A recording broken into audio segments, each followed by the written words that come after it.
there's a Stargate? The Stargate's in Egypt. So I think the Egyptians were privy to things. I think they witnessed things. I think they came into contact. As far as them actually harnessing it, like really, really superior advanced technology, I don't think so. But I think they were witness to it. They definitely have some really interesting and weird hieroglyphics that look like helicopters and stuff. Yeah, the different forms and different symbols from nature and stuff like that they chose, and what's good and evil and stuff like that. Mm-hmm. The Bible is plagiarized from the Egyptians. I mean, I don't want to talk about the Bible. Anyway, well, I'm just saying, that's a show in itself. It is. Wow. But we're just on the Egyptians and all that, and so I mean, if you go Horus, right? If you go look at all Set, all light, the light and dark, night and day, the symbols and all that, and the stories that they have. Moses, the Ten Commandments was the Book of the Dead. Yeah, like you said, Moses. Yeah, all that was it's all plagiarized if people did their history. But Three Kings, Orion's Belt. Oh yeah, so I mean, the Great Flood, Virgin Mary, all that stuff. Well, I think a lot of it too. 3 days. Right. A lot of it though too. If you talk about the ancient civilizations, though, I think they were so much more spiritually in tune. I think that technology. That's it. Another. One of the offshoots of technology is that you start to be detached from those things that make you live. From the universe, the earth. Well, no, the things that make you live. Like, let's say, we go to a grocery store, we buy our food. We don't make our food. Gotcha. You see what I'm saying? We're so detached from the planet. We're so detached from the planet because we don't have a direct connection to it anymore. Our connection to the planet is cut off. So our spirituality and who we are and our collective consciousness resides in this magnetic planet that we live, and we're cut off from it. So we're detached from it, and then you lose your roots. Which is a relatively recent occurrence when you think about for the past thousands and thousands of years. People had to do some type of farming, hunting, gathering, do something because to acquire food. Because it was so important to your survival. Yeah, and the past 100 to 200 years. But my point is then that spirituality and that connection to your planet and your universe and your solar system and your understanding that you're part of a bigger thing exactly gets lost. But it's also relatively new where we really haven't come to a point where we've adjusted and adapted to this new type of society. But the older society, that's what I'm saying, the Aztecs, the Incas, the Mayas, the Egyptians had that. They had that connection. They had that consciousness. And I think, therefore, they were tied into something a lot bigger than we are able to tie in to what we can do now. Does that make any sense at all? Yeah, you become basically kind of robotic. Right, you become so disconnected. Society and don't kind of get back to nature or whatever. Exactly. And that goes back to not concrete. If you live in a city and you're around concrete all the time and you don't have any parks or trees and stuff like that, it affects you. No, trust me, I know people couldn't survive now. People, if it was Walking Dead, people just couldn't survive alone. No, they couldn't. People couldn't eat crickets. No. People can't touch worms. Right. But it goes back to much less slaughter something. Well, yeah. Like you said, that's what I'm saying. There's no education, because if there was real education, they would teach children, irrigation and farming and you do that. Use the food from the school cafeteria, and then the kids aren't eating nasty processed. Your educational system is based around a premise of consumerism. Yeah, it's not based upon teaching. It's teaching kids how to survive according to what your government tells you. You would teach people agriculture, and you know what I'm saying? You would teach people real economics and real bartering. You would teach people entrepreneurship, right, and free thinking, and that's what you would teach. The free thinkers of the past, great philosophers. You wouldn't teach, fall in line and don't question. We should be teaching more kind of college level courses at the high school level. Oh, at the middle school, you can comprehend that at middle school. At 12, 11, 13, 10, like I said, about 12, 13, 14, you can comprehend. You can start to, if you look at celebrities, kids, and the Scientologies, what they're comprehending at 10 and 9 and 11. Kids are often smarter than they often go crazy, but what they're comprehending, you know what I mean, is crazy. Because what they're comprehending is completely unfiltered. Or somewhat unfiltered. It's the filters. What education does, what our educational system does, for the most part. And I'm not to say that we don't have good teachers and there's not good people there. It's not all bad. I'm saying the curriculum that they're taught to, are told to teach, is very, very slanted. Like Clear Channel Radio. Here's your playlist. Right. I mean, I dated a teacher. And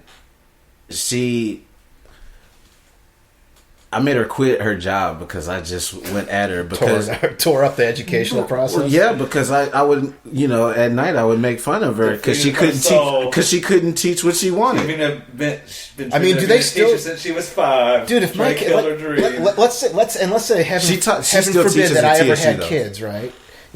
But what if my kid came home one day and said that the teacher, are they still teaching kids fucking like Christopher Columbus sailed the ocean blue in 1492 and discovered fucking America? Oh, yeah. Seriously? Oh, yeah. That shit still flies? Oh, yeah. No fucking way, Native dude. American lobby's not very strong. Yeah, but they switch it up. No, now when they have to fight fucking 2 pipelines through their fucking territory. Now, they change it up, though. It's not only their territory, it's the hollow ground that their ancestors... Oh, it's complete horseshit. The analogy that I use to make people realize what it's like, it'd be like someone running an oil pipeline through Arlington Cemetery. It is. It's not... that's the same But they take the slaves out of it now. They were immigrant workers. It's fucking white makes right, dude. And it's fucking... Oh, it fucking makes me so angry. I read that... immigrant workers captured. Yeah, they don't use slaves anymore. They were immigrant workers. So they change up all kind of stuff though in the school system. That's what history's always been like. They seriously don't. Are you fucking serious? Yeah. Can you show me a textbook that says? Well, my friends got kids, man. Yeah, all my friends got kids. We can look that up in Google for sure. Like I'm sure. Textbook immigrant workers. I bet we find a caption. What the fuck? Then no wonder, man. If we're teaching kids a bunch of bullshit, But imagine like a school district that's 96% white and super rich, like out in Williamson County, and they're here's the immigrant workers. Here's the deal for me, from my perspective. It's like I went through that bullshit, but I was fortunate enough to have 2 parents who knew better. I said, "Yeah, do all that, get all that shit, get that piece of paper, blah blah blah." But here's the real fucking scenario. What I'm saying? I had the same scenario, but my parents just woke up a little late, though. Yeah. My parents woke up when I was about a senior, junior. You know what I'm saying? And I used to play songs, like Dead Prez Day Schools, if you want to look that up. But it just talks about how schools don't teach us anything. They don't teach us, They definitely teach us stuff. They just teach us the wrong stuff. Dude, everything... It's not wrong. It's not wrong. It's irrelevant, and it's... Everything that you need to know, as far as in our society, you've learned by the 6th grade. I think history... You can go to work at after 6th grade. Other countries, kind of like mandatory, like public education for each student is through the 8th grade, and then 8th or 9th grade, you need to pick a trade. Dude, what do you think? You pick a direction. So you go either to a trade school or you go to like a university pass school or a regular high school. There's different there's a hunting and fishing one, a forestry one. And so you pick which direction, and then you have to take tests to get into that school. And if you don't pass the test, your ass ain't going. Our schools need to teach all the trades at that point. That's what in high school you need to be learning all the trades. Like I said, you need to be learning agriculture, and you need to learn about different seeds and soil. Here's the deal, auto though. shop in high school. Why can't a kid in high school start to formulate his own opinions about what he wants to do? Well, and who he really is. Well, they need to be and have the ability to explore that, no matter what it is. That's I think that's the bigger point, is that because I know from, because when I was getting into 15, 16, that's when I was kind of really finding out about what my real true interests were. But that's what my point is. They need to be teaching all trades, and they need to be teaching entrepreneurial. How would you accomplish that? That's easy. Easy? Tell me. Well, I mean, okay, if you look at what's my boy's name? I mean, when you say teach all trades, that's a pretty... You're using a really broad brush. Okay. Dr. Umar Johnson. How about let a kid pick? Listen. Dr. Umar Johnson, if you look him up, he gives speeches and all that. What he's doing is he's opening up his own schools. Excuse me. Mm-hmm. But they're all black schools. But it's like middle school and up. And his schools teach all trades. They teach you everything from swimming to growing your own everything, growing your own food, to culinary classes, right, to cooking your own food, to it's a course where you start your own business and you design your own website, and then you got a class where you learn real history, like right. So what you're talking about is something that someone can tailor their dreams to their education, right? Yeah. But okay, and here's the problem with Dr. Umar Johnson is he's asking for all these celebrities to help him out, but they can't.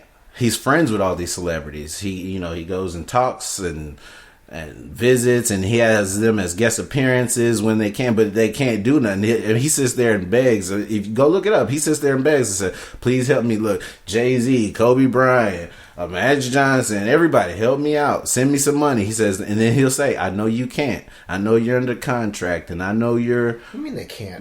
Listen, and he goes, "I know you're under contract," and whoop-de-doo, and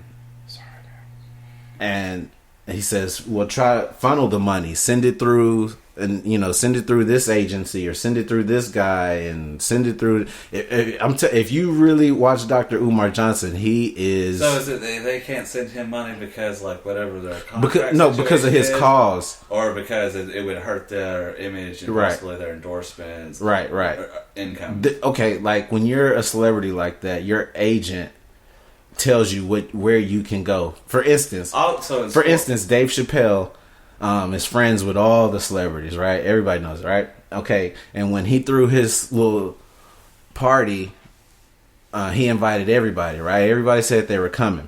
Then Dave Chappelle went on the internet and said that it was, anti-government, that it was gonna be telling, secrets and da-da-da-da. Well, after he went on the internet, everybody, all his friends that said they were coming, said now they can't come. They're not allowed to come.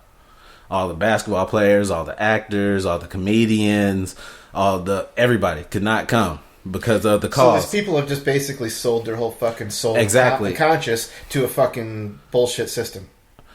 And yes, exactly. Also, though, and so that's why they can't help Dr. Umar Johnson. They, the government, these people who are paying these people are traced where their money goes, and so it's like, hold up. So they've sold their fucking soul. They're just being like, no, I won't do what's right because my money and my fucking lawyer and my associates won't let me. Exactly. Then they've sold out. They're done. Another part to look at it though is like, I have to go to the bathroom. You have someone that's making a lot of money and they go and do something like that and it jeopardizes their income. Like maybe they're doing a lot of good and they're sponsoring a lot of charities and stuff like that, and if they do something and then their endorsements get cut in half, then they have less opportunity to do good with other charities. Right. So I don't know, I think you'd have to judge it by a case basis what the what Star, whatever's intentions were on it. But also, it's easy for us to say that now, but it's like if you're earning, $20-30 million a year to go and do something to go and wreck that. But it's like you could do a whole lot of good at that. It's